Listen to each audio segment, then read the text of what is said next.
বড় বোনেরা মনে হয় এমনই হয়, কেন এই কথাটা বললাম আপনাদের সাথে ভিডিওটা শেয়ার করব। দেখেন কত কিছু পাঠাইছে আমার বড় বোনে, কারণ আমরা শীতে যাইতে পারিনি। সে ইন্ডিয়া থেকে বাবুর জন্য কম্বল আনছে, আমাদের জন্য শাল আনছে। তো ভিডিওটা শেয়ার করবো। আসসালামু আলাইকুম। প্রতিদিনের মতন আরেকটা ব্লগ।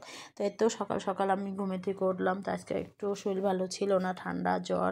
আমার ছোট বেবিটারও ঠান্ডা জ্বর, কারণ অনেক অসুস্থ আমার মেয়েটা। তো ভাবলাম আজকে নাস্তা কিনে আনবো। তো আমার হাজব্যান্ডকে বলছি, তো হাজব্যান্ড দেখি সকালে নাস্তা নিয়ে আসছে, আর এদিকে খাসির মাংস নিয়ে আসছে। তো খাসির মাংস রান্না করব, কারণ অনেকদিন ধরেই খাসির মাংস খাওয়া হয় না। পরে বলে খাসির জব দিছে নাকি বলে বাজারে, তাই ভাবছে যে 1 কেজি নিয়ে আসে। তো নিয়ে আসছে বাসায় 1 কেজি। তো এই খাসির মাংস আনার পরে তো এগুলো রান্না করব এখন। কারণ ছোটোবেলা বয়সে শরীর ভালো না, অনেক অসুস্থ, একটু পেটের সমস্যা হয়েছে, আবার ঠান্ডা জ্বর, মানে অনেক টেনশন লাগতেছে। আমি যে ভিডিও ভয়েস দেবো এরকম কোনো মন মানসিকতাই নেই আমার কাছে। এরকম একটা অবস্থা। সবাই আমার মেয়েটার জন্য একটু দোয়া করবেন যে আল্লাহ পাক যেন সুস্থ করে দেয়। তো হঠাৎ করে দেখি পেটের সমস্যাটা দেখা দিছে। তো এদিকে আমি খাসির মাংসটা বসাই দিব। খাসির মাংসটা বসাই দিয়ে সুন্দর করে তো ভালো করে মাখাইয়া বসাই দিছি, মানে সিলিন্ডার চুলো। আর এদিকে আমি বোত্তা শাক রান্না করব। তো বোত্তা শাকটা এলপি গ্যাসে বসাই দিলাম। তো খাসির মাংস একটু নতুন আলু না দিলে কি হয় বলেন তো? নাহলে তো খাসির মাংস মন লাগবে, খাসির মাংস ভালো লাগবে না। খাসির মাংস ভালো লাগবে না, তাই এর জন্য খাসির মাংসের ভিতরে সুন্দর করে একটু নতুন আলু দিয়ে দিলাম। আর ভালো করে কষাই নিতেছিলাম। কষাই নেওয়ার পর পানি দিয়ে দিব।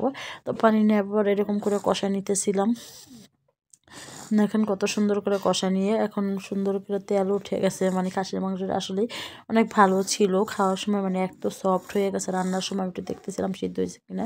আর এদিকে বোত্তা শাক রান্না করছিলাম। তো বোত্তা শাক রান্না করে সুন্দর করে ভাজা ভাজা করতেছিলাম, তেলে ভাজা ভাজা করে পরে সুন্দর করে লাড়াচাড়া দিয়ে খাসির মাংসটা প্রায় হয়ে গেছে, দিকে শাক হয়ে গেছে।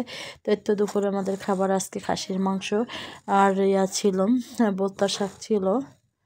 তো দেখেন খাসির মাংস কালারটা মশলা দিলে কত সুন্দর হয়েছে, মাশাল্লাহ মাশাল্লাহ মাশাল্লাহ। মানে খেতেও অনেক সুস্বাদু হয়েছিল সে খাসির মায়ের। এদিকে আমার বড় বোনে মানে মায়ের মতনই হয়। দেখেন আমার বড় বোনে গ্রামে থেকে আমার মা পিঠা বানাইছে, পিঠা নিয়ে আসছে, ওই পিঠাগুলো আমাদের পাঠাই দিয়েছে। আর এদিকে গ্রামে কিছু শাকসবজি নিয়ে আসছে, এগুলো পাঠাই দিয়েছে, আমার থেকে খায় নাই। এরকম একটা অবস্থা, কারণ আসলে বড় বোনটা মায়ের মতনই হয় কোনো কিছু। তাই ইন্ডিয়া থেকে শাল নিয়ে আসছে, শাল পাঠাইছে। আমার বাচ্চার জন্য কিটক্যাট চকলেট, অনেকগুলো চকলেট পাঠাইছে। ছোট মেয়েটার জন্য কম্বল পাঠাইছে, একটা বড় প্লাস পাঠাইছে, অনেক কিছু পাঠাইছে, আচার পাঠাইছে। মানে দেখেন কত সুন্দর কালার চাদরটা। আর এদিকে কম্বলগুলো ছোট মেয়ের জন্য কম্বল পাঠাইছে, রেড কালার কম্বলটা অনেক সুন্দর ছিল।